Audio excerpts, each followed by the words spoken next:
Selamat pagi dan salam sejahtera bagi kita semua.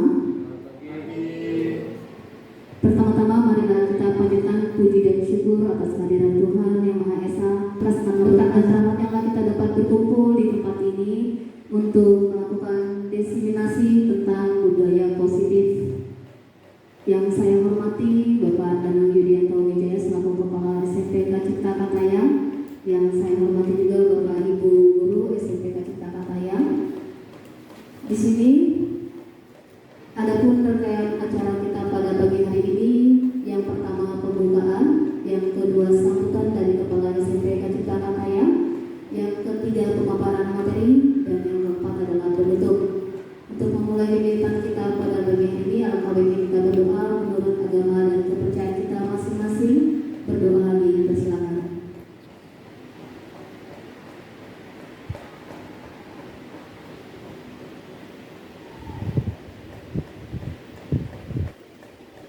Berdoa selesai. Untuk acara selanjutnya yaitu sambutan dari Bapak Danang Yudianto Wijaya selaku Kepala SMPK Cipta Katayang. Kepada Bapak Danang kami persilakan. Assalamualaikum warahmatullahi wabarakatuh. Bapak dan Ibu yang saya hormati, mari kita bersyukur kehadirat Allah Subhanahu wa Ta'ala, Tuhan yang Maha Kuasa. Pagi ini kita bisa kembali untuk melaksanakan kegiatan diseminasi. Dan saat ini untuk pemateri narasumbernya adalah Ibu Mayanti Manurung yang akan menyampaikan tentang tema budaya positif. Bapak Ibu yang saya hormati, apapun kalau kata-kata positif itu sesuatu hal yang baik Bapak Ibu ya. Berpikir positif, budaya positif, jangan berpikir negatif thinking, jangan negatif thinking, tapi positif thinking. Nah, sesuatu yang positif memaknainya adalah apa yang akan kita lakukan dalam kita bergaul dengan anak-anak, dengan rekan kerja, ya, dengan siapapun. Maka kalau kita sudah berpikir positif dan menerapkan budaya positif, tentu saja hasilnya akan positif. Ya, tanggapan orang ketika kita bersikap positif, jadi mereka pun juga akan menerima dengan sebaik-baiknya. Sesuatu pemikiran negatif itu akan menjebak kita untuk bersikap yang negatif pula. Nah, oleh karenanya supaya tidak terhindar atau supaya kita terhindar dari kesalahan, makanya hari ini akan disampaikan beberapa hal yang berkaitan dengan apa saja budaya positif yang perlu kita gunakan. Nah, kalau kita konteksnya di sekolah, tentu saja untuk kita bersikap terhadap anak-anak kita, peserta didik kita, juga barangkali untuk bersikap dengan Bapak Ibu guru dan stakeholder yang tapi intinya saya kira nanti akan berkaitan dengan siswa kita. Bapak Ibu yang saya hormati, kami harapkan bisa diikuti dengan sebaik-baiknya, dan nanti pada gilirannya kita akan mengaplikasikan apa yang nanti akan disampaikan Ibu Mayanti Manurung. Saya ucapkan terima kasih Ibu Mayanti Manurung yang sudah menjadi narasumber pada Rabu minggu depan atau sesuai jadwal yang sudah disampaikan, kan kita memang ada diseminasi ya. Nah, nanti silakan Pak Agus akan mengatur siapa yang nanti akan menyampaikan diseminasi. Apapun itu tidak harus dari seminar, tidak harus dari pelatihan yang Bapak Ibu lakukan, tapi ketika Bapak Ibu ada praktik baik yang pernah Bapak Ibu lakukan di kelas maupun pada saat Bapak Ibu melakukan eksperimen tertentu yang berkaitan dengan proses pembelajaran atau hal-hal yang berkaitan dengan proses pembelajaran, nanti silakan boleh didiseminasikan. Intinya adalah menyampaikan kabar baik. Ini dulu saya ada kegiatan begini, siapa tahu nanti bermanfaat untuk teman-teman. Jadi sharing ya, dan tentu semuanya harus nanti mendapatkan giliran. Ya, kemarin yang sudah nanti baru berapa orang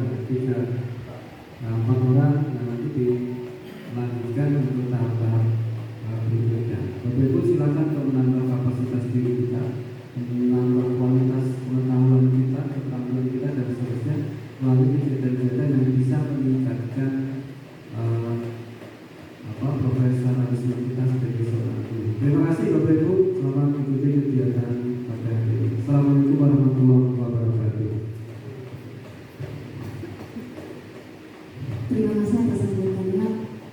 Dan selanjutnya itu pemaparan materi tentang budaya positif yang akan disampaikan oleh saya sendiri.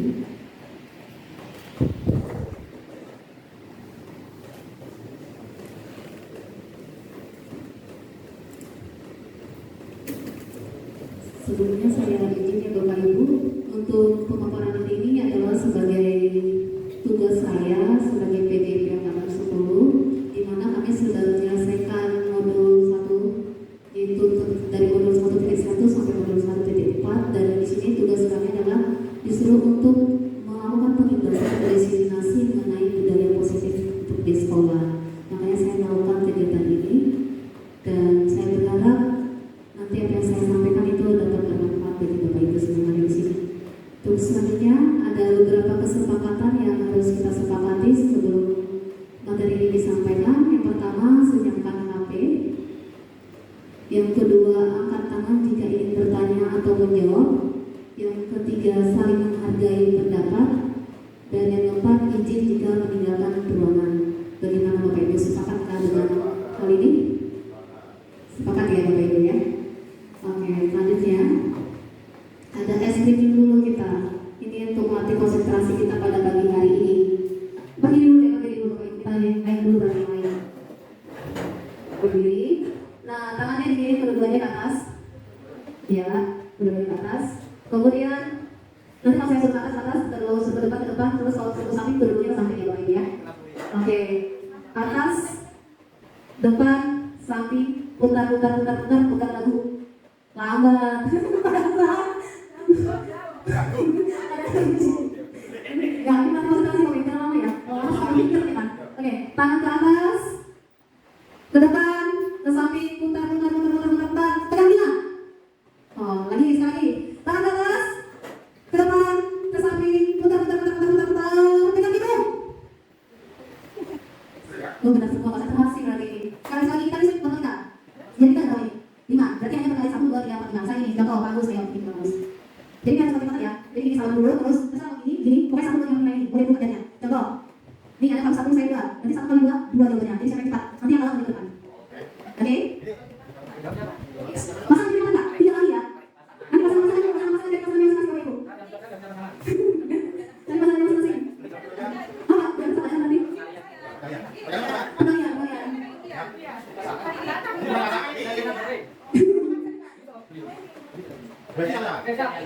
Oh, batina sama batina. Oh, ini aja kemarin sama pedagang, barang sama tulis ya. Kemudian satu ya, biar ini. Oke, nanti pas saya sini kalau ya, nanti yang kalah kita satu lagi ya, satu lagi ya. Tahu satu longnya cuma berapa kali saja. Oke. Oke, 3 kali ya, nanti yang kalah sekarang juga. Ya, langsung 3 kali besok. Kan sini, langsung ke dua. Nanti yang kalah ya. Oke, siap? Berapa ya, siap? 1, 2, 3. Oke, yang mana? Saya lagi dulu. Berapa kali kita lagi? 1, 2, 3. Oke,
Berarti makan kita. Yang mana dulu, Pak? Iya.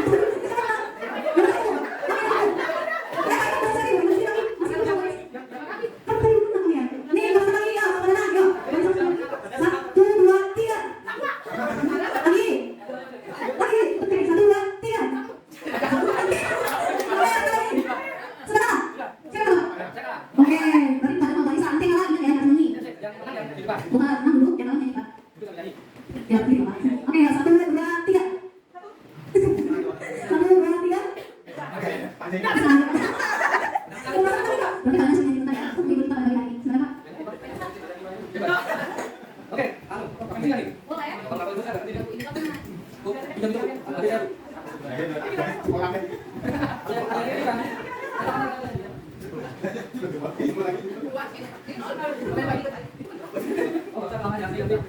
Kita saya akan nyanyi pelukan kelima. Nanti yang saya tunjuk jangan sampai dia. Walaupun ada lima rupa-rupa warnanya, itu kuning, gelap, merah, muda, dan biru, meletus balon hijau dor. Tadiku sangat kacau, balonku selalu tinggal tempatku dengan era-era. Terima kasih Pak. Ini aku nggak tahu ini salah ternyata. Oke, selanjutnya kita lanjut ke materi. Di sini ada tujuan dari materi kita pada bagian ini. Yang pertama yaitu memahami konsep budaya positif. Yang kedua, mendiskusikan langkah dan strategi yang lebih efektif, konkret, dan realistis untuk mewujudkan budaya positif di sekolah. Ini ada beberapa konsep budaya positif yang terkait. Yang pertama mengenai filosofi pendidikan Ki Hajar Dewantara. Yang kedua ada perubahan paradigma belajar. Yang ketiga tentang disiplin positif. Yang keempat motivasi perilaku manusia. Yang kelima kebutuhan dasar manusia.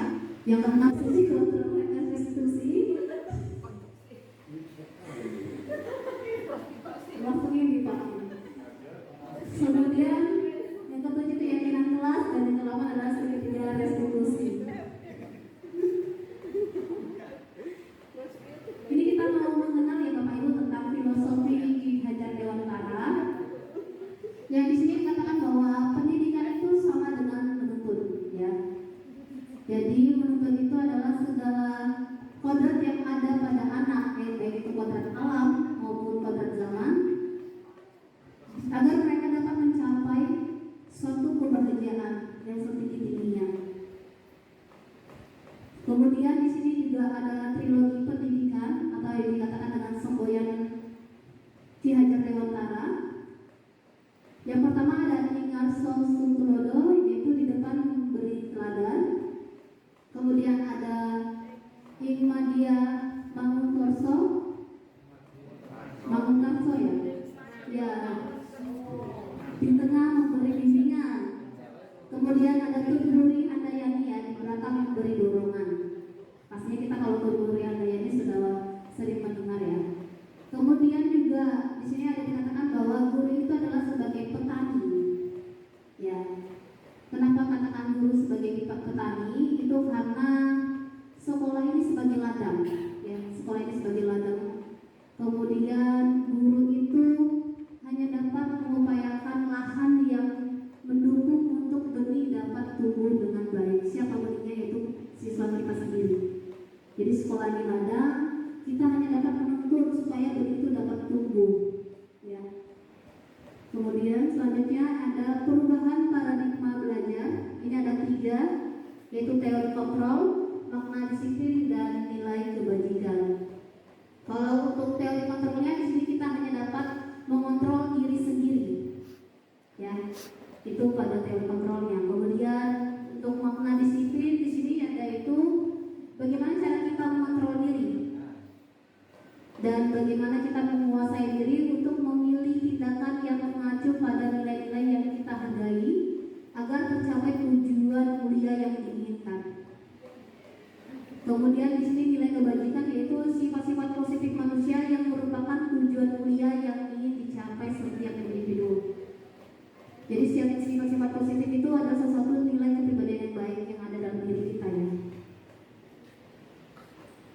Selanjutnya yaitu tentang disiplin positif. Sebagai seorang pendidik, maka mulai menanamkan disiplin positif kepada murid untuk memunculkan motivasi intrinsik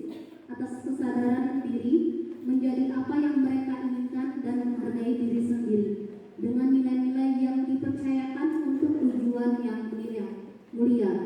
Nah, nilai-nilai yang dipercayakan ini adalah nilai-nilai kebajikan yang sudah kita tentukan nanti di sekolah. Kemudian tanpa pengaruh adanya hukuman maupun hadiah. Itu yang dikatakan disiplin positif. Ini ada beberapa pertanyaan. Yang pertama, apakah memberi penghargaan itu dibenarkan? Ada yang bisa menjawab?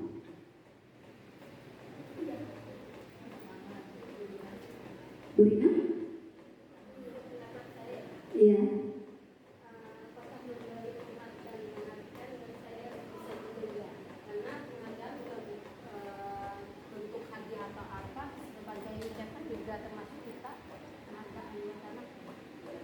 Oke. Beri aplaus dulu untuk Bu Rina. Ada lagi Bapak Ibu yang punya pendapat lain selain Bu Rina?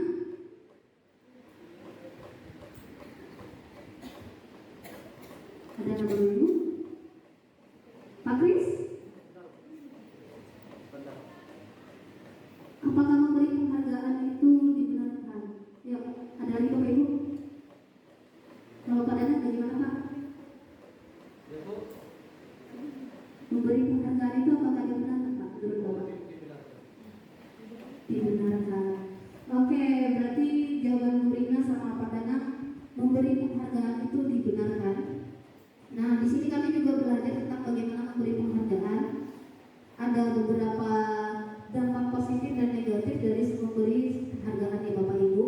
Dan di modul ini juga kami diajarkan untuk tidak fokus pada pemberian penghargaan karena itu dapat berpengaruh negatif dibandingkan positifnya. Kalau penghargaannya dalam bentuk pujian itu masih dibenarkan. Tapi kalau dalam bentuk suatu janji kita, misalnya itu baik itu berupa nilai atau sesuatu yang ingin kita berikan kepada anak, itu tidak dibenarkan. Seperti itu karena apa? Nanti itu akan membawa pengaruh ekstrinsik dari dalam diri anak sehingga anak mau melakukan sesuatu hanya karena ingin diberikan sesuatu. Jadi motivasi intrinsiknya tidak muncul karena dia mau melakukan sesuatu itu atas dasar penghargaan yang ingin kita beri, yaitu berupa barang atau sesuatu yang kita janjikan. Jadi kalau penghargaan itu hanya berupa tadi pujian itu dibenarkan oleh Ibu. Seperti itu. Selanjutnya, pertanyaan kedua, apa dampak negatif memberi hukuman? Ayo Bapak Ibu ada yang bisa jawab? Dampak negatif dari memberi hukuman. Bu Rina lagi, silakan Bu Rina. Salah satunya anak akan merasa tertekan. Oke, dan merasa tertekan. Ada lagi selain Bu Rina, Bapak Ibu?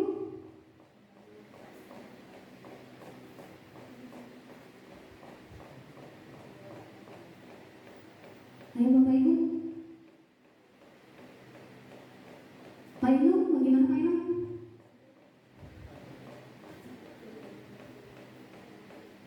Ya, sama sih. Jadi kalau dikasih hukuman, ya anak akan mendapat mungkin ya tekanan dan lain sebagainya di luar dampak-dampak positif ya. Mungkin ada dampak negatifnya, berarti dia merasa bahwa ini adalah sebuah ini saya tuh salah mungkin di antara yang lain dari negatifnya ya. Sudah. Oke. Yang disampaikan oleh Bu Rina dan Pak Inu juga sudah benar ya. Jadi dampak negatif memberi hukuman. Yang pertama itu pasti ada dampak trauma. Yang ketika kita memberi hukuman kepada siswa kita, pasti akan ada trauma yang akan dialami oleh siswa kita. Dan itu akan mempengaruhi psikologi siswa kita sendiri. Itulah dampak negatif dari sebuah hukuman. Kemudian di sini apa itu motivasi ekstrinsik dan apa itu motivasi intrinsik? Ada yang bisa jawab Bapak Ibu?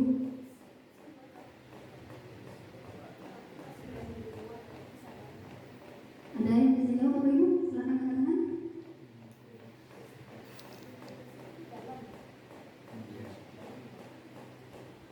Bagus, bagaimana?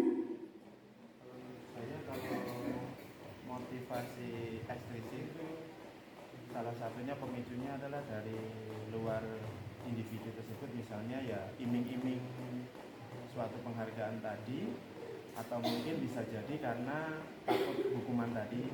Kemudian kalau yang intrinsik itu memang motivasinya untuk mendapatkan prestasi, mungkin seperti itu. Oke, ada lagi satu lagi ya, Pak Belvi, silakan Bu. Menurut saya yang intrinsik itu kemungkinan dari diri siswa itu sendiri, dari dalam diri siswa itu sendiri. Kalau eksklusif berarti di luar, dari rangsangan luarnya, boleh dari sekolah, dari orang tua, atau dari masyarakat yang ada di lingkungannya. Oke, terima kasih kepada Bagus dan Bu Elfri ya atas jawabannya, dan itu sesuatu jawaban yang sudah tepat ya. Motivasi intrinsik itu motivasi yang timbul dari dalam diri siswa tersebut, dari dalam diri kita. Itu motivasi intrinsik. Sedangkan motivasi ekstrinsik itu motivasi yang timbul karena dorongan dari luar. Misalnya tadi kita dijanjikan sesuatu yang, oh nanti saya akan beri hadiah jika kita melakukan A. Nah itu muncullah motivasi ekstrinsiknya. Kemudian selanjutnya, ini ada beberapa motivasi perilaku manusia yang didasarkan atas hukuman atau penghargaan. Ini ada 3, yaitu yang pertama motivasi karena takut akan dihukum. Yang kedua motivasi karena ingin mendapat hadiah. Dan yang ketiga motivasi muncul dari dalam diri karena ingin dan menghargai diri sendiri dengan nilai-nilai yang dipercayai. Nah untuk poin 1 dan 2 itu motivasi karena takut dihukum, motivasi karena mendapat hadiah, itu motivasi yang timbul dari motivasi ekstrinsik ya. Sedangkan yang poin ketiga itu motivasi intrinsik. Selanjutnya, nah ini ada teori motivasi, penghargaan dan hukuman serta restitusi. Yang pertama yaitu ada tindakan terhadap suatu pelanggaran pada umumnya berbentuk hukuman atau konsekuensi. Ya, dalam dunia pendidikan kita nggak mengatakan bahwa itu satu hukuman lagi, tapi adalah konsekuensi. Kemudian yang kedua yaitu restitusi adalah proses menciptakan kondisi bagi murid untuk memperbaiki kesalahan mereka sehingga mereka bisa kembali pada kelompok mereka dengan karakter yang lebih kuat. Nah nanti restitusi ini kita akan belajar di slide selanjutnya, itu nanti ada segitiga restitusi, bagaimana kita nanti membimbing siswa untuk dia bisa memecahkan masalah yang dihadapi. Di sini ada tabelnya ya Bapak Ibu, ada hukuman, ada konsekuensi, dan ada restitusi. Ini ada perbedaannya ya. Nah biasanya itu kalau hukuman itu sesuatu yang itu kita sendiri yang buat secara tiba-tiba ya. Kalau konsekuensi itu biasanya kesepakatan antara guru dengan murid. Sedangkan restitusi itu sesuatu yang diperoleh dari murid itu.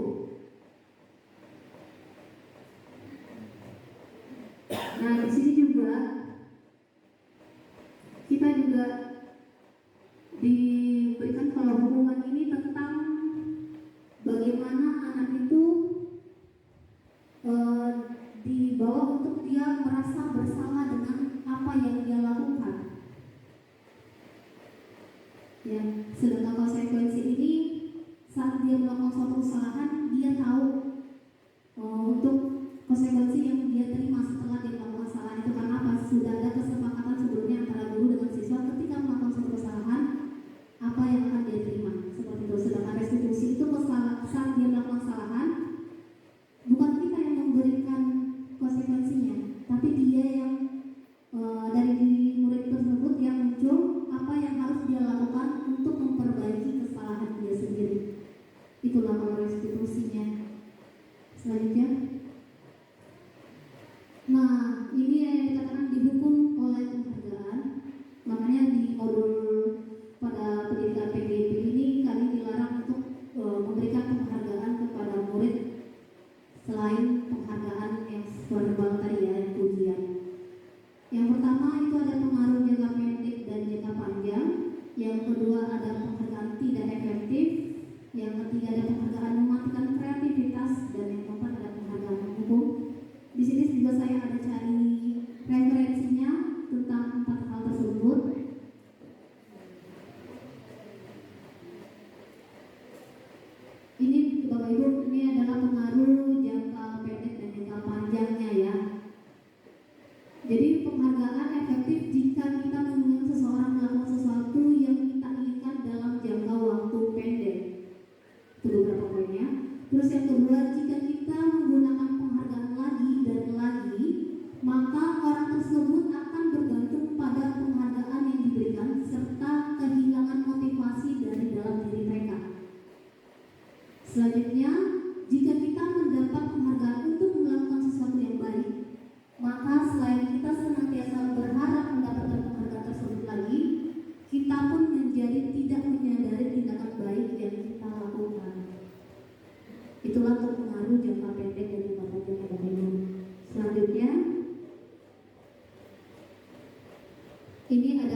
dibuat dengan persyaratan hanya jika Anda melakukan hal ini, maka Anda akan mendapatkan penghargaan yang diinginkan. Kemudian, jika saya mengharapkan suatu penghargaan dan tidak mendapatkannya, maka saya akan kecewa dan berkecil hati, serta kemungkinan lain kali saya tidak akan berusaha sekeras sebelumnya.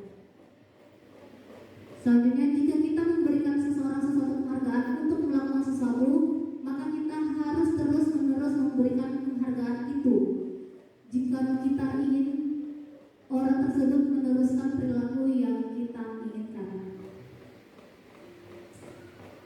Kemudian, orang yang berusaha berhenti merokok atau orang yang berusaha diet menguruskan badan bila diberikan penghargaan hampir pasti tidak akan berhasil. Ya, Bapak Ibu, ini ada penghargaan merusak hubungan, Bapak Ibu. Yang pertama poinnya adalah ketika seseorang diberi penghargaan atau dipuji di depan orang banyak, maka orang yang lain akan merasa iri biasanya, akan merasa iri dan sebagian dari mereka tidak akan menyukai orang yang diberikan penghargaan tersebut. Itu biasanya muncul ya Bapak Ibu secara manusiawi. Kemudian yang kedua, jika seorang guru sering memberikan penghargaan kepada murid-muridnya, besar kemungkinan murid-muridnya termotivasi hanya untuk menyenangkan gurunya saja. Mereka tidak akan bersikap jujur kepada guru tersebut. Selanjutnya, penghargaan menciptakan persaingan di dalam kelas dan persaingan menciptakan kecemasan ya Bapak Ibu. Ini artinya persaingan yang tidak sehat Bapak Ibu yang akan dialami oleh siswa nantinya. Untuk poin selanjutnya, mereka yang percaya bahwa mereka tidak memiliki kesempatan untuk mendapatkan penghargaan akan berhenti mencoba. Jadi jika kita secara manusiawi ini misalnya sudah mendapat penghargaan ini, tiba-tiba kita udah nggak mendapat penghargaan lagi di berikutnya, ada kemungkinan terbesar orang tersebut akan berhenti untuk mencoba melakukan yang terbaik yang ada dalam diri mereka sendiri. Lanjut.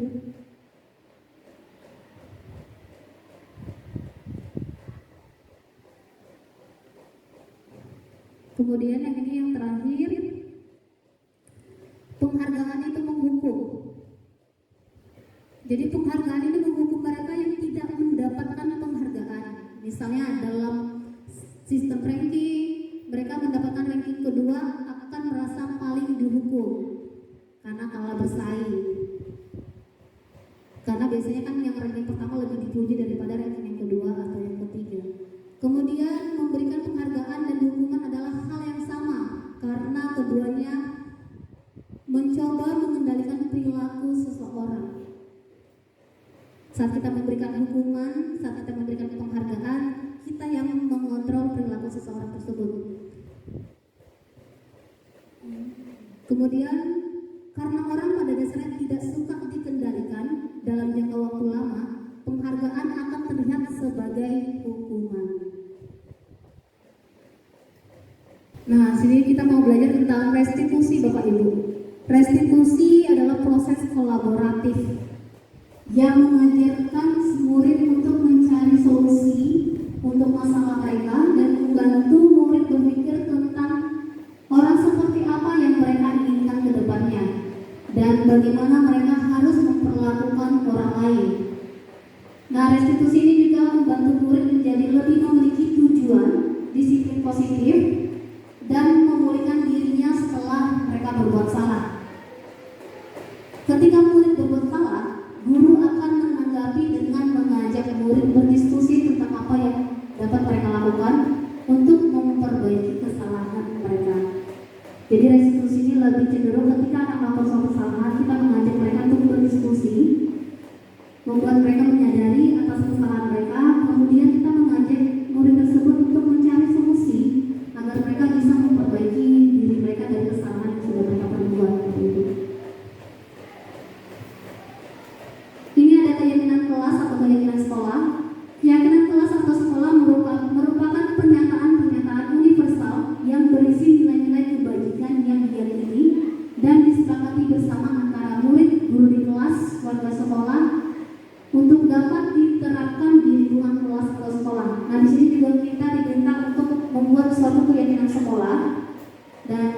untuk Bapak Ibu guru wali kelas juga diminta untuk membuat keyakinan kelas. Keyakinan kelas itu sesuatu yang harus disepakati antara guru dengan siswa.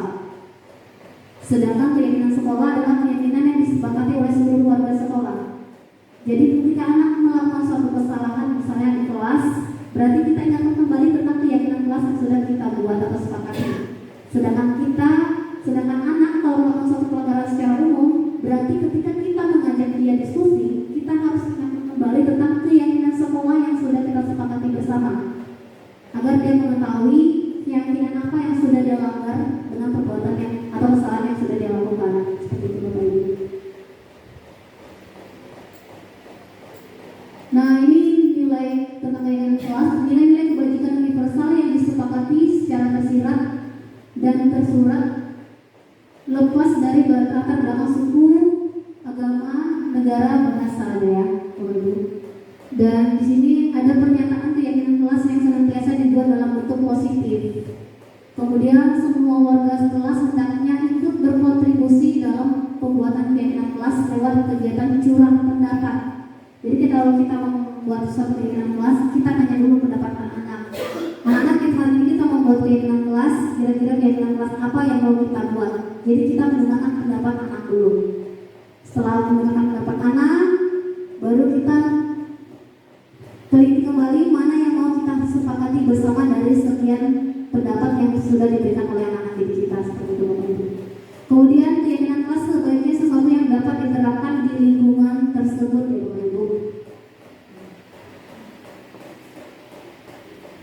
Selanjutnya, ini ada kebutuhan dasar manusia. Yang pertama pasti bertahan hidup, baik itu tentang kesehatan, rumah, maupun makan. Yang kedua adalah kasih sayang dan rasa diterima.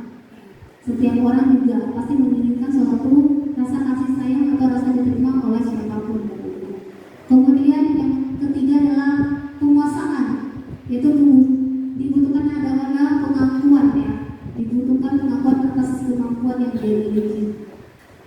Kemudian yang selanjutnya adalah kebebasan.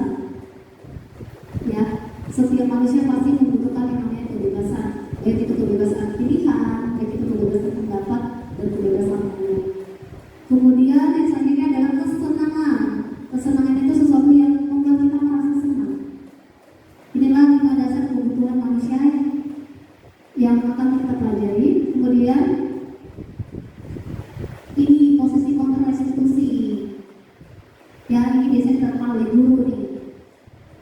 Ada 5 posisi. Yang pertama sebagai penghukum, yang kedua sebagai pembuat rasa bersalah, yang ketiga sebagai teman, yang keempat sebagai pemantau, dan yang kelima sebagai manajer. Nanti saya jelaskan di bawah.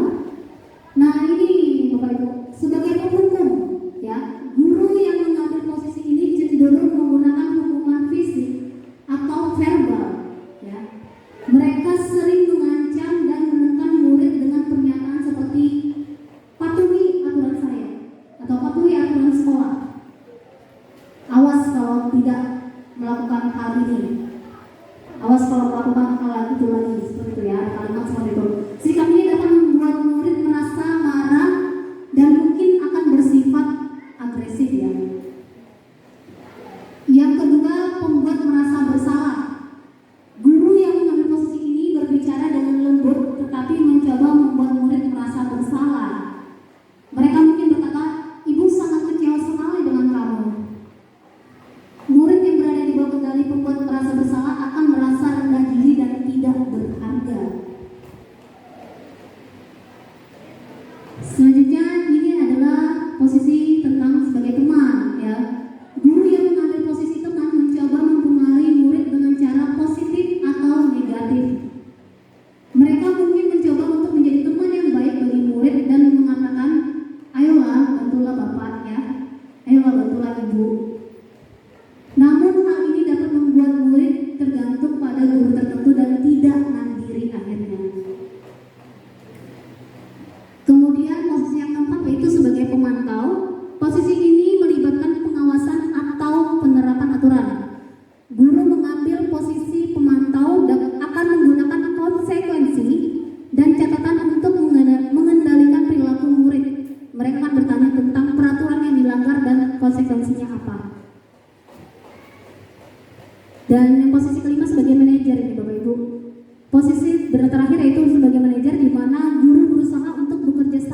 murid. Mereka membimbing murid untuk memahami kesalahan mereka, menganalisis kebutuhan diri mereka, dan mencari solusi dari masalah yang mereka hadapi. Guru di posisi manajer bertanya, apa yang kita yakini? Dan apa rencana kamu untuk memperbaiki hal ini? Itu biasanya pertanyaan yang akan dimunculkan saat melakukan suatu restitusi. Nah, di sini saya ada ini take note. Nanti Bapak Ibu silakan melakukan refleksi diri. Kira-kira berada di posisi manakah kita? Sebagai penghukum, pembuat orang merasa bersalah, sebagai temankah, sebagai pemantau, atau sebagai manajer yang sudah selama ini kita lakukan? Nanti setelah saya berikan ditulis nama dan posisi Bapak Ibu ya, kira-kira sebagai apa, kemudian ditempel di papan putih yang kecil dulu ya. Ini salah satu. Yang paling ada Bapak Ibu, yang paling ada PN mana?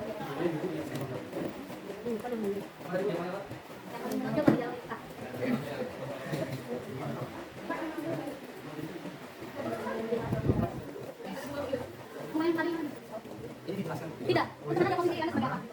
Apakah sebagai penghukum, sebagai pembuat orang merasa bersalah, bukan apa? Nanti kita lihat hasilnya.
Oke, di sini banyak ya yang mengatakan ada yang sebagai penghukum, ada yang mengatakan sebagai teman, ada yang sebagai manajer dan pemantau, ada yang sebagai teman dan pemantau, kemudian ada yang sebagai penghukum dan manajer.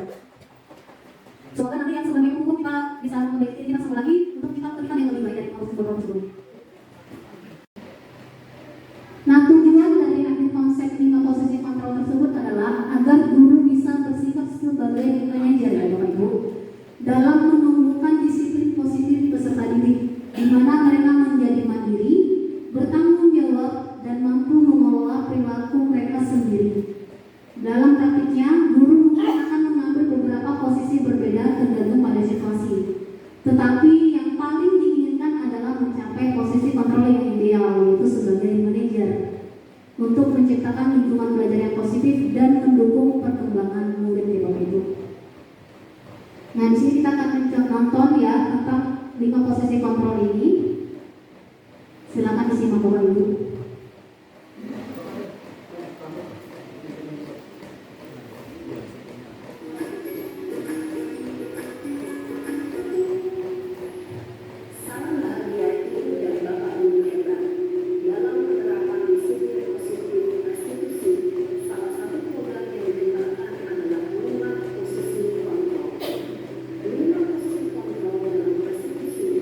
Proses perjalanan seorang pendidik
maka ada faktor ketergantungan dan murid kepada orang tertentu.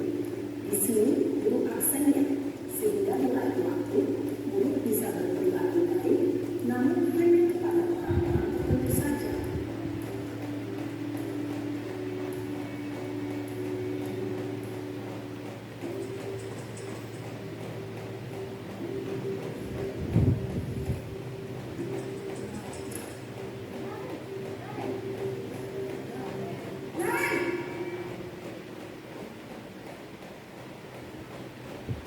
Selamat pagi Bu. Naren, apa peraturan sekolah kita tentang jam berapa kita harus masuk sekolah, nak?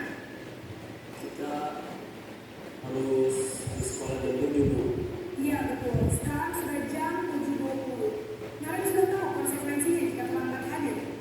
Paham Bu, saya harus tinggal kelas pas jam istirahat selama 20 menit. Iya benar, konsekuensinya demikian. Jadi nanti jam 9.30 pas istirahat, kamu harus tinggal di kelas, kerjakan tugas tambahan untuk ketertinggalan kamu, ya. Baik Bu. Posisi pemantau mengandalkan penghitungan atau data untuk mengontrol murid. Guru mengarahkan murid berdasarkan peraturan dan konsekuensi. Seorang pemantau menunjukkan bahasa tubuh dan ekspresi wajah yang datar dan cenderung formal.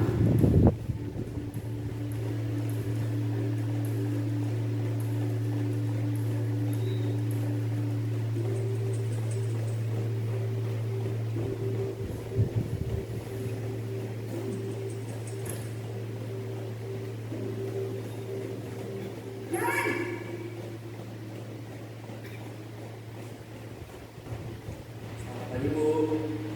Selamat pagi, Naren. Maaf Bu, saya terlambat. Iya, sekolah masuknya jam 7, sekarang sudah jam 7.20. Jadi sekarang bagaimana ini, Naren? Maaf Bu, saya lupa setelah saya semalam. Baiklah, menurut kamu, keyakinan sekolah yang mana yang perlu kamu tingkatkan? Menghargai diri sendiri dan orang lain mungkin ya Bu. Setuju. Jadi, apakah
untuk menciptakan disiplin positif yang ada di sekolah. Selanjutnya yaitu tentang segitiga restitusi, Bapak Ibu. Silakan nanti dipahami karena nanti ada sebuah kasus yang akan saya paparkan di sini. Nanti Bapak Ibu semua diskusi di sini. Itu untuk sesi terakhir, nanti diskusi dan menjawab pertanyaan-pertanyaan yang ada nanti.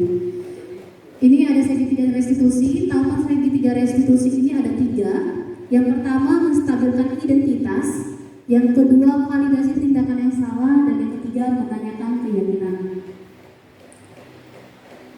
Nah, ini ada proses 3 tahapan tersebut berdasarkan pada prinsip-prinsip utama dari teori kontrolnya. Nah, ini yang angka pertama tadi menstabilkan identitas. Jadi di sini teori kontrolnya itu kita semua akan melakukan hal terbaik yang bisa kita lakukan. Kemudian kalau posisi memvalidasi tindakan yang salah, semua perilaku memiliki alasan. Jadi kalau anak ini ada melakukan suatu kesalahan, dia pasti punya alasan kenapa dia melakukan kesalahan tersebut. Dan yang ketiga yaitu menanyakan keyakinan. Kita semua pasti memiliki motivasi internal di dalam setiap diri kita. Ini ada menstabilkan identitas, ada beberapa pertanyaan yang muncul biasanya saat kita melakukannya. Yang pertama, berbuat salah itu tidak apa-apa. Jika ada kalimat yang seperti itu yang muncul, berarti kita masuk di posisi yang menstabilkan identitas. Kemudian, tidak ada manusia yang sempurna. Saya juga pernah melakukan kesalahan seperti itu. Kita bisa menyelesaikan ini. Bapak Ibu tidak tertarik mencari siapa yang salah, tapi Bapak Ibu ingin mencari solusi dari permasalahan ini. Kamu berhak merasa begitu. Apakah kamu sedang menjadi teman yang baik buat diri kamu sendiri? Jadi saat misalnya murid kita panggil diskusi, kita ajak diskusi, terus dia menyampaikan kesalahan yang dilakukan, kita bilang setiap manusia pasti pernah melakukan suatu kesalahan. Dan di sini Ibu tidak mencari siapa yang salah. Di sini kita sama-sama mencari solusi dari apa yang terjadi pada saat ini. Itu sudah menstabilkan identitas ya, di posisi menstabilkan identitas. Kemudian ini ada validasi tindakan yang salah. Biasanya untuk validasi tindakan yang salah ini ada beberapa kalimat yang muncul. Misalnya ini, padahal kamu bisa melakukan yang lebih buruk dari ini ya. Kamu pasti punya alasan mengapa melakukan hal ini. Kamu patut bangga pada diri kamu sendiri karena kamu telah melindungi sesuatu yang penting buatmu. Kamu boleh mempertahankan sikap itu, tetapi kamu harus menambahkan sikap yang baru. Nah, jika kalimat ini muncul, ini sudah termasuk validasi tindakan yang salah. Kemudian setelah melakukan validasi tindakan yang salah, kita menanyakan keyakinan. Ini bisa keyakinan kelas atau keyakinan sekolah. Tergantung posisi kesalahan yang dilakukan anak tersebut. Apakah dia melakukan kesalahan yang berada di kelas atau berada di sekolah. Kalau kesalahan yang dilakukan di sekolah, yang secara umum berarti kita ingatkan tentang keyakinan sekolah. Nanti kalau kesalahan yang di kelas, berarti kita ingatkan tentang keyakinan yang ada di kelas yang sudah kita sepakati bersama. Misalnya gini, apa yang kita percaya sebagai kelas atau keluarga atau sekolah? Apa nilai-nilai umum yang telah kita sepakati? Apa bayangan kita tentang kelas yang ideal? Kamu mau jadi seorang seperti apa nanti ke depannya? Itu biasanya pertanyaan-pertanyaan yang muncul saat kita menanyakan keyakinan kelas atau sekolah. Ini kita silakan simak pemaparan dari Ibu ini mengenai tentang segitiga restitusi supaya ini bisa tergambarkan oleh kita bagaimana sih posisi dari segitiga restitusi tersebut. Silakan disimak baik-baik Bapak Ibu, nanti ada sebuah kasus yang akan Bapak Ibu pecahkan setelah mendengarkan pemaparan tersebut.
Yuk kita pikirkan bagaimana menjadi masalah ini.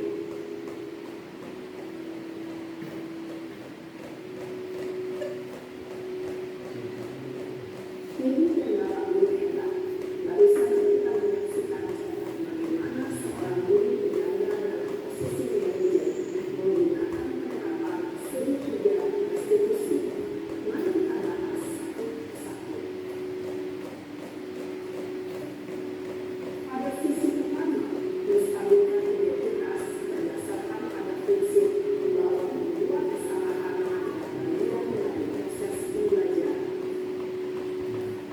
Sisi pertama yang disebut ini merupakan bergeser identitas murid dari identitas gagal ke identitas sukses. Murid yang sedang menggunakan waktu yang tidak pantas atau menarik diri saat itu sedang mengalami identitas gagal. Dengan kita memilihnya, maka posisinya tidak akan berubah. Kita bisa mengajukan pernyataan ini. Satu, membuat kesalahan sesuatu yang wajar. Dua, manusia tidak ada yang sempurna. Tiga, kita bisa memperbaiki masalah ini. Empat, saya tidak menanyakan kesalahan.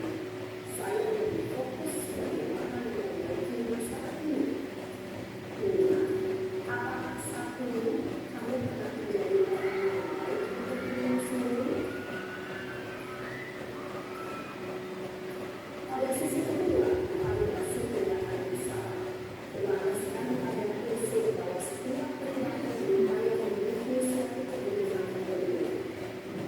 Guru yang telah memahami teori Cantor akan bergeser dari pemikiran stimulus respon menjadi aktif dan mencoba untuk mengenali tujuan dari perilaku ini, mengenali dan mengakui kebutuhan diri dan memperbaiki hubungan dengan diri tersebut.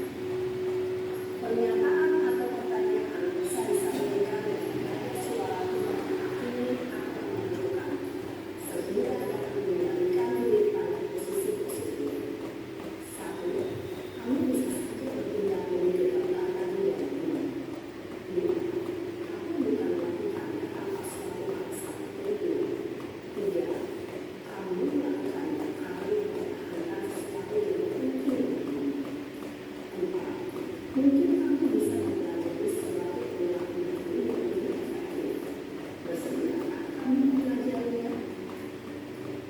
Selanjutnya, kita akan simak sisi terakhir, yaitu menanyakan keyakinan. Teori kontrol mengatakan bahwa pada dasarnya kita termotivasi secara implisit. Pada saat perilaku yang salah telah divalidasi dan identitas sukses telah stabil, maka murid telah siap mengalihkan keyakinan-keyakinannya dengan perilaku yang salah dan pemikirannya telah bergeser ini menjadi orang yang menuju. Pertanyaan-pertanyaan ini dapat mengalihkan keyakinan-keyakinan yang diambil. Satu, sebagai keluarga atau kelas, apa yang kita yakini? Dua, nilai apa yang telah kita sepakati? Tiga, seperti apa gambaran soliditas yang ideal bagi kami? Empat, kami ingin menjadi orang seperti apa?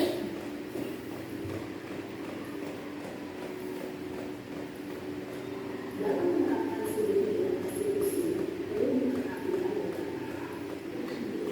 Satu, perilaku yang salah perlu dikaitkan dengan perilaku yang demikian telah disepakati atau diuji. Dua, kesediaan orang yang melakukan kesalahan untuk memperbaiki masalah. Tiga, pecahan masalah sebisa mungkin relevan atau memiliki hubungan dengan masalah yang ada. Empat, usaha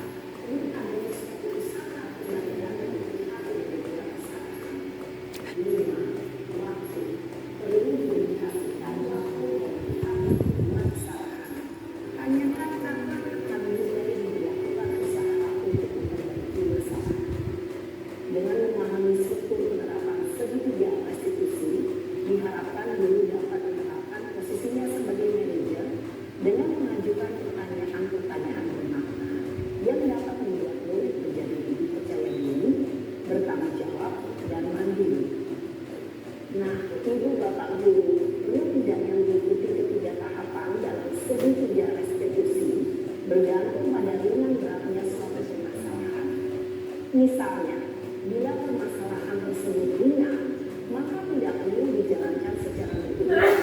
Bahkan bisa semudah menanyakan apa keyakinan yang kita sepakati.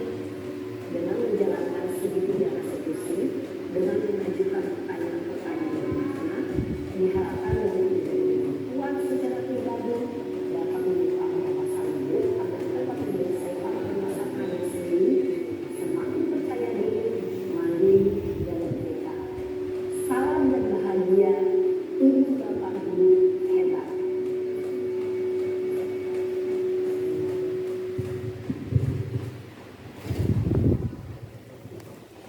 Baiklah Bapak Ibu, demikian tadi pemaparan tentang posisi seorang manajer yang dengan menerapkan segitiga restitusi. Dan saat ini ada suatu kasus ini, ada Pak Joko, ada Mario dan Adi di sini.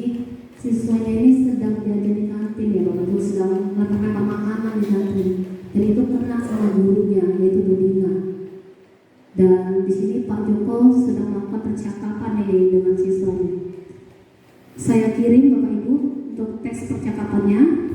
Di sini kita ada berapa orang nih? 3, 6, 9, 12. Oke, berarti satu kelompok 4 orang lah ya. Satu kelompok 4 orang. Jadi silakan Bapak Ibu jawab pertanyaan yang ada di sini. Kemudian untuk kasusnya saya kirim di grup kita. Nggak boleh. Saya nggak boleh. Boleh bawa HP kan tadi disambung.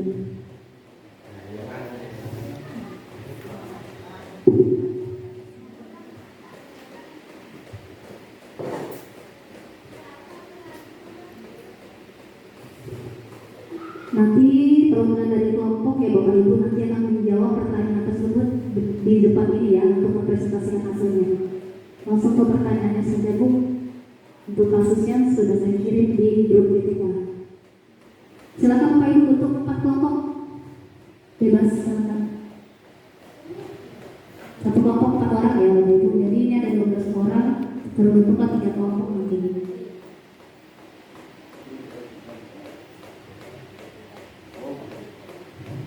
Ayo silakan berdiskusi Bapak Ibu, satu kelompok 4 orang.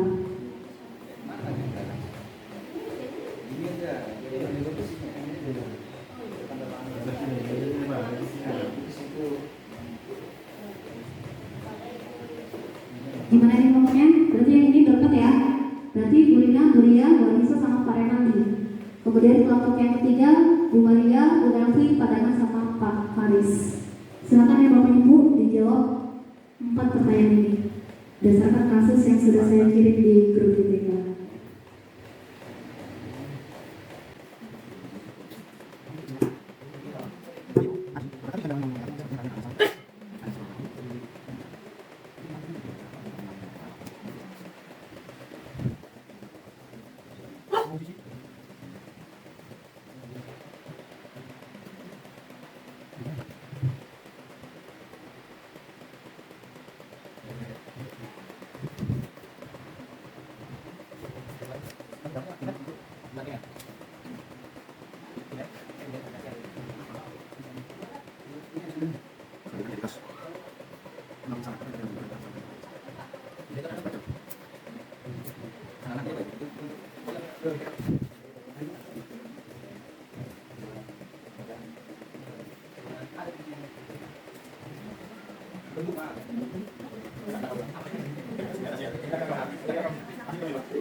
Nah, yang pertanyaan berarti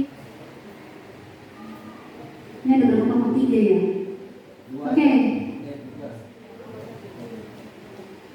Nomor 1 dan 2, siapa yang bisa jawab perwakilan kelompok nomor 1 dan 2? Oke, kelompok 3 yang maju ya. Siapa? Silakan maju ke depan. Tangan ibu. Semuanya atau Enggak, nomor 1 dan 2 aja, nomor 1 dan 2. 2 nomor 3 tadi. maju tadi Maju. sudah. Silakan pakai mic. Dibacakan saja. Merusak video kayak.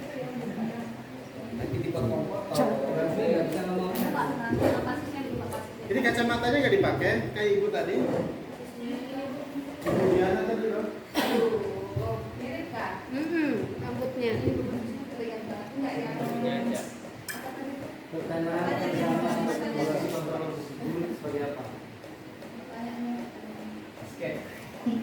Oh ya.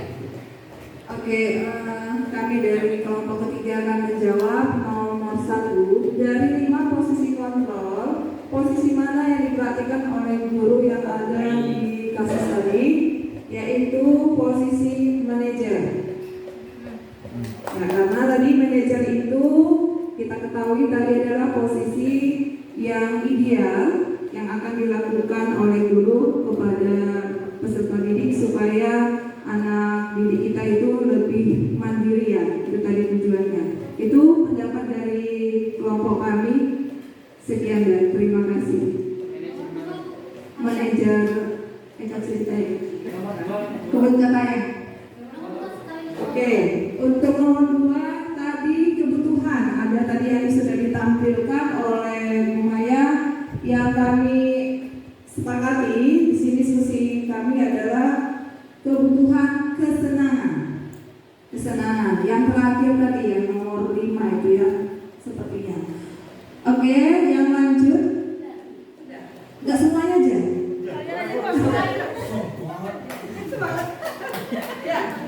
Oke, sekian dan terima kasih dari saya. Terima kasih untuk Melvi.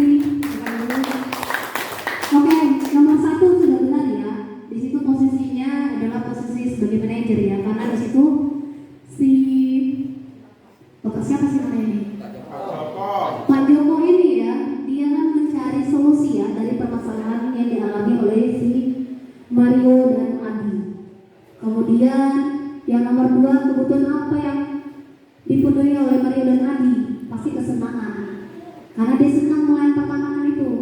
Ada rasa senang yang timbul saat dia melempar makanan itu, makanya kebutuhan yang muncul adalah kebutuhan kesenangan. Seperti itu Bapak Ibu. Selanjutnya untuk nomor 3, siapa yang bisa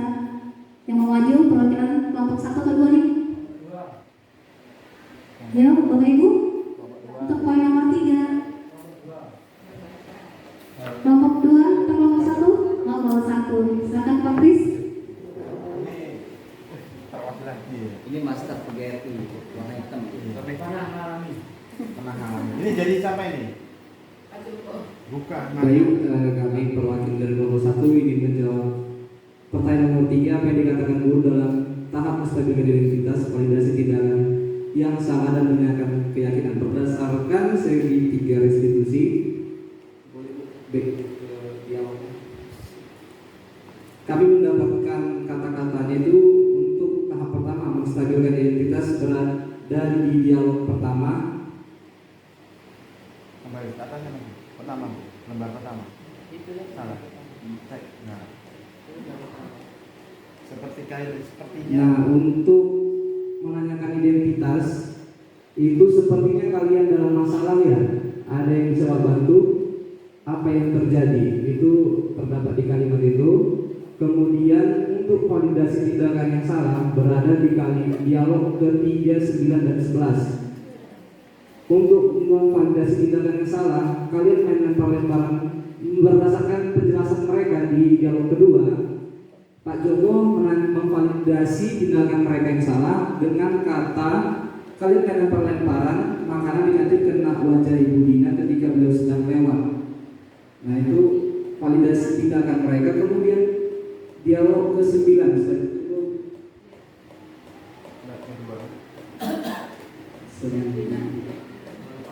Nah, apakah kalian tahu kalian berada dalam masalah sekarang? Nah, itu untuk validasi tindakan yang salah. Kemudian di dialog ke-11 udah masih yang tadi di slide yang tadi. Nah, ini kalian pasti melakukan itu ada alasannya, pasti seru ya lempar-lemparan makanan begitu. Kemudian menanyakan keyakinan itu berada di dialog ke-13.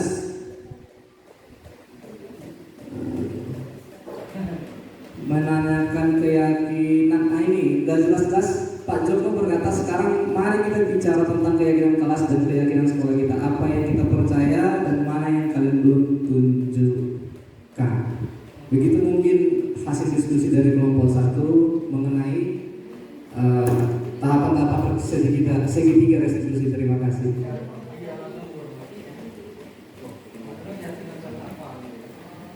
Baiklah Bapak Ibu, ada yang mau menanggapi nggak jawaban dari Bapak Kris? Kira-kira misalnya masih kurang tepat atau seperti apa? yang tadi apa namanya validasi. Memvalidasi tindakan. Validasi itu kayaknya yang kata-kata pertama ya. Saya Iya. dengar kalian benar enggak? Gitu, ya. Yang mana? Coba di atas. Yang pertama. Yang pertama. Saya dengar kalian ini ya kan benar enggak? Itu validasi ya. Bapak tadi dengar laporan dari guru yaitu validasi. Terus apa tadi berikutnya identitas. Berikutnya identitas itu yang tadi senang lempar-lemparan tadi mana? Apa bu? Yang mana Pak? Menstabilis identitas baru validasi. Itu bagian validasi tindakan yang salah. Identitas. Nah, iya misalnya identitas, benar. Coba yang kasus pertama yang di atas itu. Yang itu Identitas. lagi. Oke.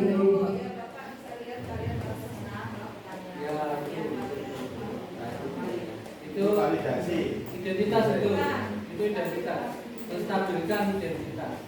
Menstabilkan identitas.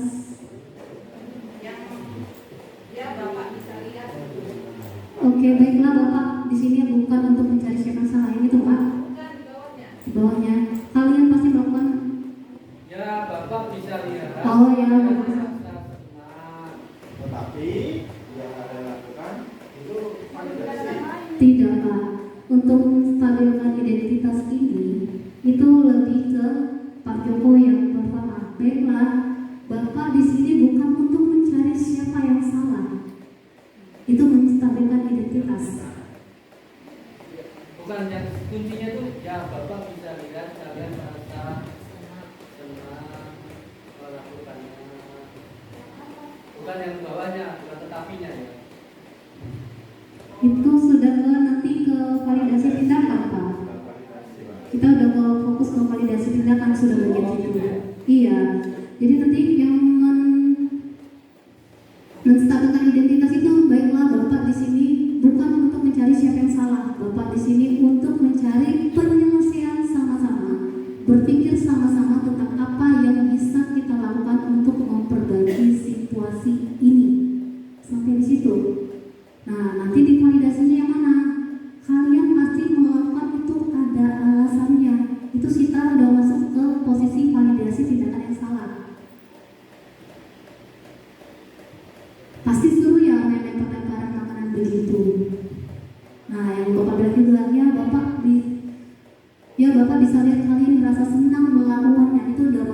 memvalidasi tindakan yang sama, Pak.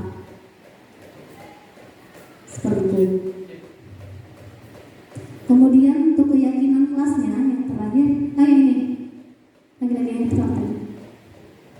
Nah, untuk keyakinan kelas itu udah masuk di kalimat ini. Sekarang mari kita bicara tentang keyakinan kelas dan keyakinan sekolah kita.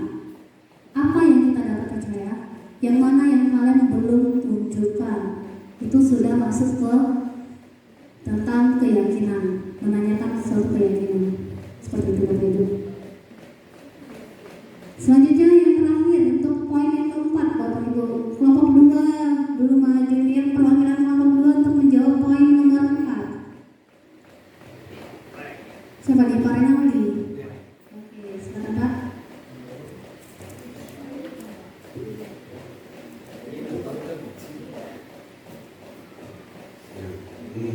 Terima kasih Bu Maya. Melanjut dari pertanyaan keempat, kira-kira sesuai prinsip restitusi, apa yang akan dilakukan Mario dan Adi untuk memperbaiki kesalahan mereka kepada Tina? Menurut pendapat kami setelah diskusi, yang perlu diperbaiki atau yang dilakukan oleh Mario dan Adi itu bersikap baik satu sama lain dan menghormati orang lain dan diri sendiri ketika di kantin untuk hari-hari berikutnya. Begitu. Itu perilaku atau yang akan dilakukan Mario dan Adi untuk memperbaiki kesalahan mereka. Menurut kami begitu. Terima kasih. Beri aplaus untuk Pak Renaldi. Di Pak Kris tidak diberi aplaus ya, sorry ya Pak Kris. Oke, untuk pertanyaan nomor 4, kira-kira prinsip restitusi apa yang dilakukan Mario dan Adi untuk memperbaiki kesalahan mereka pada Budina? Jadi prinsip restitusi yang dilakukannya tadi adalah mereka tadi sudah ada berjanji ya, sudah berjanji tidak akan mengulangi kesalahan itu. Dan di situ juga diajarkan untuk mereka tuh bagaimana cara mencari solusi agar bisa mereka tetap melakukan suatu kesenangan tanpa merugikan orang lain. Itu prinsipnya ya. Prinsip restitusi yang dilakukan oleh Mario dan Adi tadi ada 2. Yang pertama mereka sudah berjanji untuk tidak melakukan kesalahan yang sama. Terus yang kedua mereka juga tadi diajak untuk mencari solusi ya, supaya mereka tetap bisa melakukan kesenangan mereka tapi tanpa merugikan orang lain. Itu untuk jawaban poin nomor 4. Oke, ini untuk yang penutup Bapak Ibu. Dalam menciptakan budaya positif di sekolah, perlu adanya komitmen dan kolaborasi antar warga sekolah, orang tua murid, dan masyarakat yang saling bersinergi menciptakan budaya positif yang berlanjut di kehidupan sehari-hari. Maka dari itu, mari kita mulai dari diri kita sendiri, berpikir positif, bertindak positif, dan menularkan hal positif ke lingkungan sekitar. Demikianlah pemaparan yang dapat saya sampaikan pada pagi hari ini. Jika ada kurang lebihnya saya mohon maaf. Saya akhiri. Selamat pagi Bapak Ibu.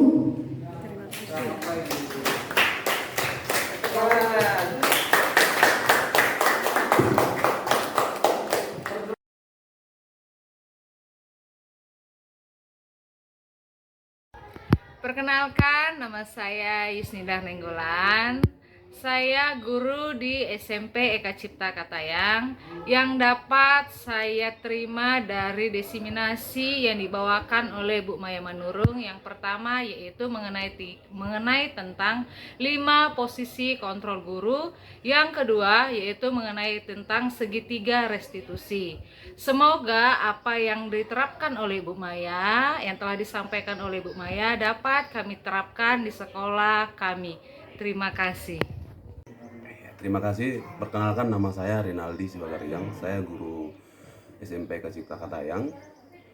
Setelah mendapatkan ilmu dari Bu Maya Manurung kemarin, diseminasi tentang 5 potensi yang saya dapat, 5 potensi untuk menerapkan dalam pembelajaran. Kemudian setelah itu saya akan menerapkan dalam kehidupan pembelajaran di sehari-hari bersama dengan siswa. Kemudian mengenali karakter siswa dan menerapkan kepada siswa pribadi lepas pribadi, karena setiap siswa memiliki kepribadian yang berbeda-beda. Jadi kita sebagai guru, pengajar, tenaga pendidik harus menerapkan juga 5 potensi yang saya dapat kemarin. Sekian dari saya, terima kasih.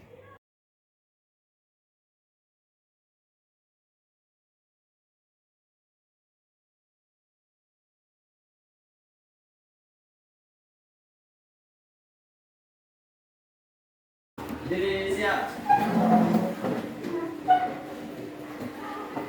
Bagi salam. Selamat pagi, Bu. Duduk siap.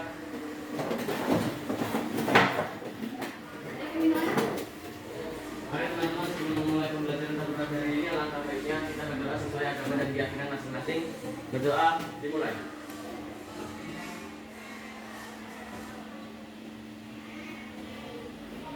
Doa selesai. Selamat pagi. Pagi, Ibu. Bagaimana kabarnya hari ini? Baik. Pada saat pagi hari ini ya, Ibu mau ngajak kalian untuk membuat keyakinan kelas. Ada yang tahu nggak apa itu keyakinan kelas? Ada yang tahu? Tidak ada ya. Oke, di sini Ibu akan jelaskan keyakinan kelas itu hampir mirip dengan peraturan kelas. Ya, tapi peraturannya dalam bentuk keyakinan. Jadi dengan adanya keyakinan ini, nanti kalian diharapkan ya bisa bertanggung jawab dengan apa yang sudah kalian yakini di kelas kalian. Paham ya? Nah, di sini gua akan kasih kalian stick note, ya. Silakan kalian isi keyakinan kelas apa yang mau kalian lakukan di kelas ini. Ya, satu saja poinnya. Contohnya nih, ya. Jagalah kebersihan kelas. Ya. Paham ya? Ingat ya, tadi keyakinan adalah hampir mirip dengan peraturan kelas, cuman dalam bentuk suatu keyakinan. Ya, yang harus kalian taati, di mana kalian nanti harus bertanggung jawab dengan keyakinan yang sudah kalian sepakati bersama. Paham ya? Oke, Ibu akan lagi ngasih note-nya.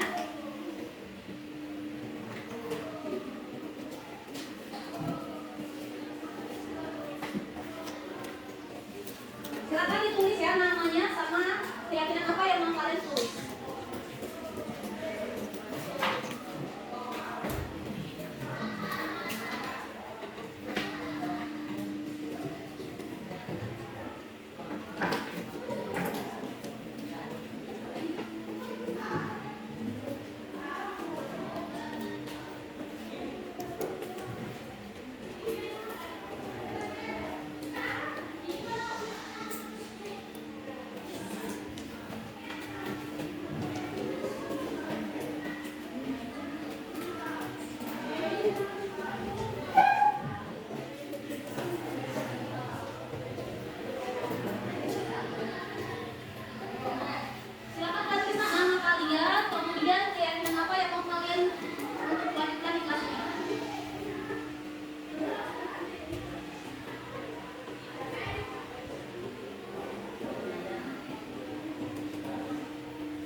menjaga kebersihan kelas.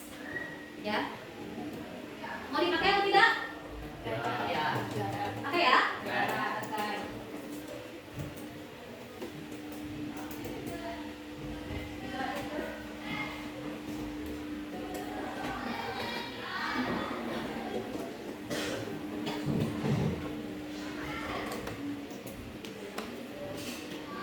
Kemudian ini ada menjalankan tugas piket sesuai jadwal.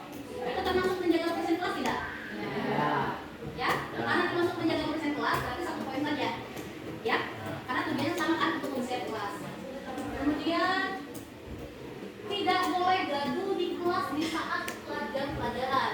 Ya, nah tadi aku bilang kan kalau keyakinan kelas itu mirip-mirip peraturan kelas. Ya, tapi dalam bentuk keyakinan. Nah, kalau dalam bentuk keyakinan ini kita harus menggunakan kalimat atau pernyataan positif. Jadi tidak ada kata dilarang, tidak ada kata tidak boleh, dan tidak ada kata jangan. Jadi kita ubah kalimatnya. Ya, kira-kira apa yang bisa kita ubahnya? Tidak boleh gaduh di kelas di saat jam pelajaran. Kalimatnya gimana? Jagalah ketertiban. Ayo. Jagalah ketertiban kelas. Jagalah ketertiban kelas. Sepakat tidak? Ya, jagalah ketertiban kelas.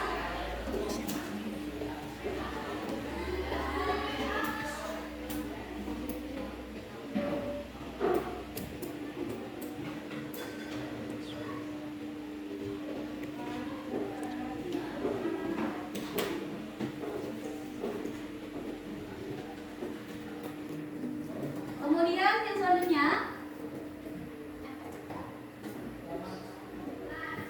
tidak boleh membuang sampah di laci meja. Termasuk poin nomor 1 tidak? Ya. Karena termasuk poin nomor 1 berarti ikut saja ya. Kita tulis. Dilarang makan saat jam pelajaran. Masuk poin nomor 1 atau tidak? Nomor 2. Masuk poin nomor 1 dan 2 juga? Nomor 2. Kita masuk poin nomor 2? Ya. Berarti yang dilarang makan di dalam kelas tadi nggak usah tulis ya? Ya. Oke. Menjaga kebersihan kelas ini sudah. Selalu berdoa dan menyanyikan lagu Indonesia Raya. Kita tulis, sepakat kan? Sepakat. Ya. Berdoa.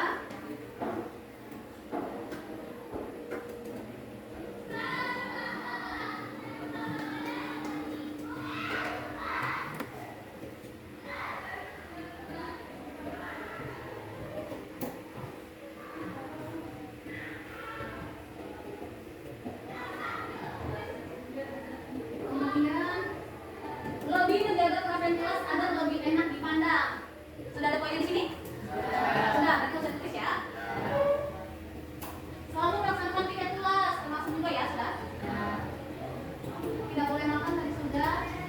Jangan ramai ketika di dalam kelas. Sudah ada poinnya di sini? Sudah. Oke.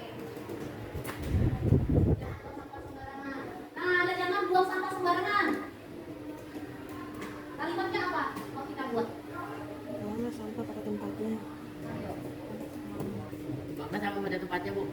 Buanglah sampah pada tempatnya, masih kurang tepat tak? Buanglah sampah pada tempat sampah. Buanglah sampah pada tempat sampah. Iya, buanglah sampah pada tempat sampah. Ya terus ya?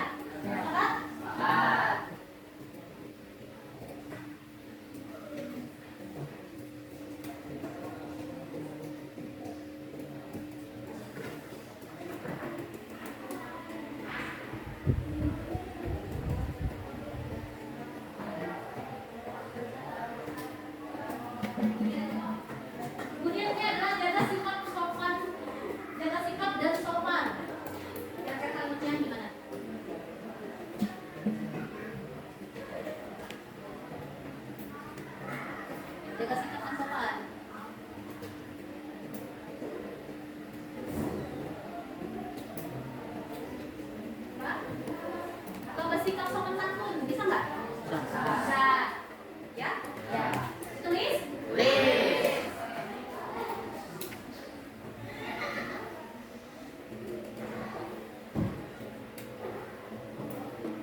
saling menghargai. Oke, saling menghargai. Semangat ya.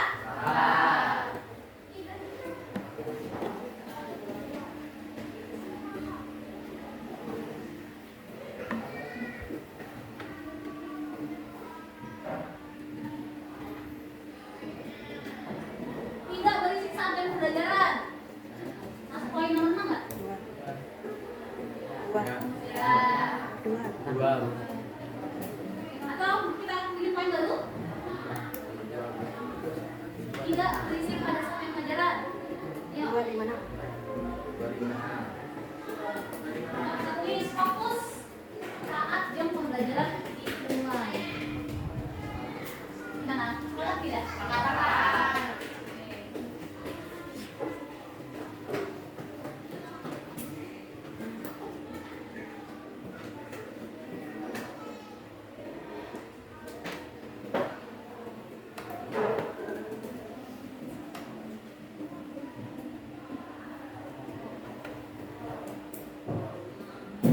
Tidak perlu plastik. Oke. Tinggal keamanan. Sudah. Tinggal masuk kelas, tidak boleh ngomong sampah. Oke, sudah semua nak? Yang di bawah ada kata tentang kebersihan kelas lagi. Ya. Berarti ada berapa poin keyakinan kelas yang terbentuk nih? 7. Ya. Ada 7 poin. Yang pertama menjaga kebersihan kelas. Yang kedua jagalah ketertiban kelas. Yang ketiga berdoa dan menyanyikan lagu Indonesia Raya sebelum jam pelajaran dimulai. Yang keempat buanglah sampah pada tempatnya, pada tempat sampah, ya. Kemudian yang kelima bersihkan sopan santun. Yang keenam saling menghargai dan ketujuh fokus pada saat jam pelajaran dimulai. Ya. Dari 7 poin ini bagaimana? Sepakat atau tidak? Sepakat. Ya. Nah, kalau kalian sepakat berarti kalian harus mentaati aturan dari keyakinan kelas ini. Karena keyakinan kelas kita sudah terbentuk, ya. Ibu akhiri. Selamat pagi. Baik, Bu.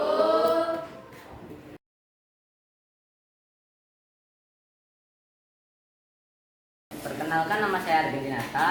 Saya dari kelas 7 Art. Saya merasa senang karena kami telah diajak untuk membuat keyakinan kelas di kelas 7 Art ini. Saya dan teman-teman saya diajak Umaya untuk membuat keyakinan kelas. Saya akan terus berusaha untuk membuat kelas 7 Art ini sesuai dengan 7 keyakinan kelas ini. Dan saya berharap kelas 7 Art akan lebih tertib dan makna-makna 7 keyakinan kelas ini akan dilakukan oleh kelas 7 Art ini. Terima kasih. Perkenalkan, nama saya Elza Marisayu, saya dari kelas Art. Saya merasa senang ketika Humaya mengajak kami untuk membuat keyakinan kelas, dan kami akan berusaha untuk menaati keyakinan kelas ini. Semoga kedepannya kami bisa menaati keyakinan kelas yang telah kami buat. Perkenalkan, nama saya Sylvina Viva, saya dari kelas 7R. Di sini kami telah melakukan keyakinan kelas bersama Bu Maya. Saya merasa senang diajak Bu Maya membuat keyakinan kelas tersebut. Semoga kedepannya menjadi lebih baik dan saya dan teman-teman saya bisa melakukan keyakinan kelas tersebut dengan tanggung jawab dan penuh disiplin. Terima kasih.